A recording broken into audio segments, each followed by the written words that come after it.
আমরা দৈনন্দিন জীবনে কিছু একটা স্ন্যাক্স খেতে বসলে বা চাউমিন, এগ রোল, যে কোনো চাইনিজ আইটেম যখন খেতে বসি সবার আগে টমেটো কেচাপের কথা মনে পড়ে। তারপর বিভিন্ন সস তো আছেই, আর খুদে বন্ধুরা তো এক কথায় পাগল এই সসের নামে। নমস্কার বন্ধুরা, আমি টুম্পা। আপনারা দেখছেন kitchen recipe with Tumpa channel. আজ কিভাবে খুব সহজেই একদম ঘরোয়াভাবেই দোকানের মতো টমেটো কেচাপ বা সস কিভাবে তৈরি করি তা এক ঝলকে দেখে নেওয়া যাক। তাহলে চলুন আমার কিচেনে। বন্ধুরা, বেশ কিছুদিন বাজারে এখন খুব সস্তায় টমেটো পাওয়া যাচ্ছে। ঠিক এই সময় কম দাম দিয়ে বেশ অনেকটা পরিমাণ টমেটো কিনে নিতে পারবেন। আমি এখানে 2.5 কেজি টমেটো নিয়েছি। বেশ ভালো করে জল দিয়ে ধুয়ে রেখেছিলাম। এবার রাফলি কেটে নেব। মাঝের সাদা অংশটা কেটে ফেলে দিতে হবে। দেখুন কিভাবে আমি কেটে নিচ্ছি।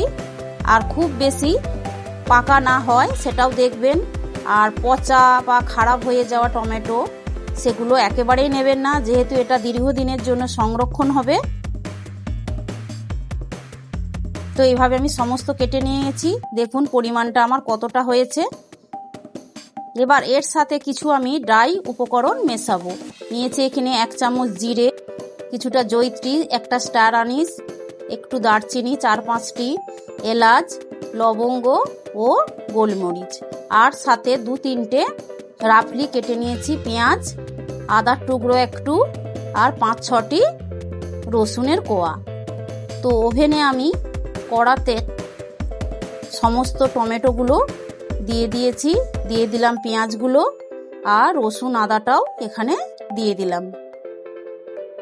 এবার সমস্ত একসাথে আমি জাল করে নেব 10 মিনিটের জন্য। একটু সেদ্ধ করে নিতে হবে।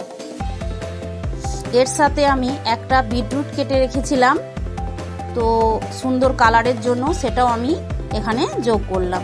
এখানে কোনো কেমিক্যাল রং দেয়া হবে না, যাতে টমেটো সসের কালারটা পারফেক্টলি সুন্দর আসে, সেজন্যই দেওয়া। তো 10 মিনিট পর দেখুন টমেটোগুলো বেশ সেদ্ধ হয়ে গেছে। এই সময় আমি সমস্ত উপকরণগুলো এখানে দিয়ে দিলাম। এগুলো আপনারা প্রথমেও দিয়ে দিতে পারবেন। এর সাথে আমি 2টো রেগুলার যে লঙ্কা আমরা ব্যবহার করে থাকি, ঝাল লঙ্কা 2টো দিলাম, আর 4টে দিলাম কাশ্মীরি লঙ্কা।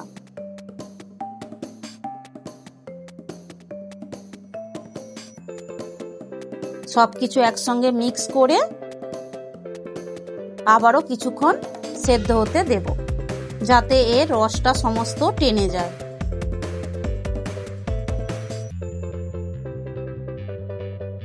আর এখানে যোগ করছি আমি পরিমাণ মতো লবণ। আমি 1 চামচ লবণ দিলাম, লাগলে আবার পরে দিয়ে দেব।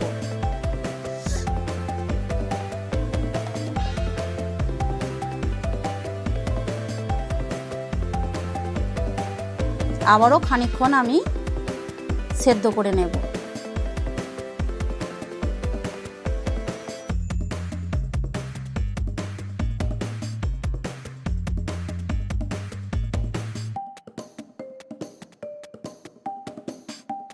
সুন্দর রস টেনে গেছে। এবার আমি ঠান্ডা করে এটাকে পেস্ট করে নেব। তো পেস্ট করা হয়ে গেছে আমার। এবার আমি একটা ছাঁকনির সাহায্যে ওই কড়াতেই পিউরিটা টমেটো থেকে বের করে নিচ্ছি, টমেটোর পাল্পটা। তো এটা একটু সময় সাপেক্ষ, একটু সময় নিয়েই হাতে এই কাজটি করতে হবে। এতে করে বীজ, খোসা, ড্রাই যে মশলাগুলো দিয়েছিলাম তার ছিবড়াটা চলে যাবে, আর মসৃণভাবে টমেটো পিউরিটা কড়াতে পড়বে। তো দেখুন আমার সমস্ত পিউরিটা নেওয়া হয়ে গেছে। এবার আমি আবারও কড়াইটা গ্যাস ওভেনে চাপিয়ে দিলাম। এর সাথে এখন মেশাচ্ছি 500 গ্রাম চিনি। 2.5 কেজি টমেটো অনুপাতে আমি 500 গ্রাম চিনি দিয়েছি। আপনারাও বাড়িতে বানিয়ে থাকলে এই রেসিপিতে আপনারা মিষ্টিটা দেবেন, তাহলে টকটা ব্যালেন্স থাকবে, বেশি মিষ্টি হবে না। চিনিটা মেল্ট হোক।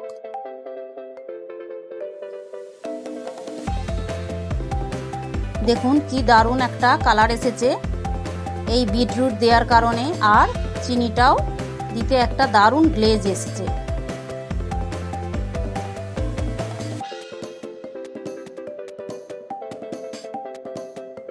এবার এখানে আমি যোগ করছি 1 চামচ বিট লবণ, এটা একটা চটপটা স্বাদ আনবে। আর দিয়ে দিচ্ছি এখানে আমি 1 বাটি 100 গ্রাম হবে ভিনিগার। আর দিয়ে দিচ্ছি এখানে একটা গোটা পাতিলেবু রস। আপনারা দোকান থেকে সাইট্রিক অ্যাসিড বা টক চিনি এখানে 1 চামচ দিতে পারেন।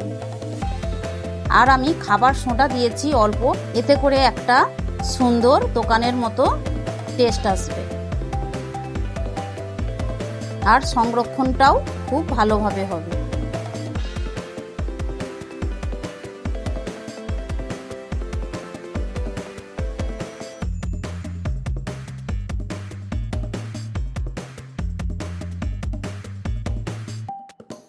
দেখুন আমি আবারও খানিকক্ষণ জাল করে নেবার পর একটি প্লেটে তুলে দেখাচ্ছি, গড়িয়ে পড়ছে না বা জল কাটছে না। ঠিক এই রকম যখন টেক্সচার আসবে সেই সময়ে নামিয়ে রাখতে হবে। তো এখানে আমি কয়েকটা নিয়েছি চিকেন পকোড়া, তার সাথে টমেটো সস দিয়ে সার্ভ করে দেখাচ্ছি আপনাদের। আপনারা যে কোনো চাইনিজ ফুড দিয়ে খেতে পারেন। দেখুন কি দারুণ হয়েছে, কালারটাও অসাধারণ লাগছে।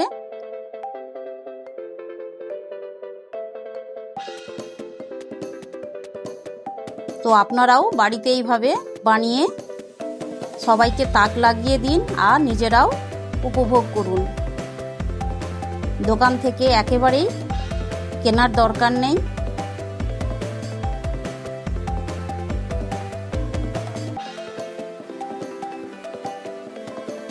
দেখুন আমি এখানে ছোট্ট একটা পাউচ নিয়েছি টমেটো কেচাপের।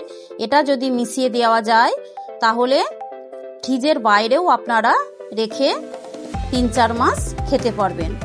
আর যদি না মেশান তাহলে এমনিতেই 3-4 মাস রয়ে যাবে, তবে নর্মাল ফ্রিজে রাখবেন।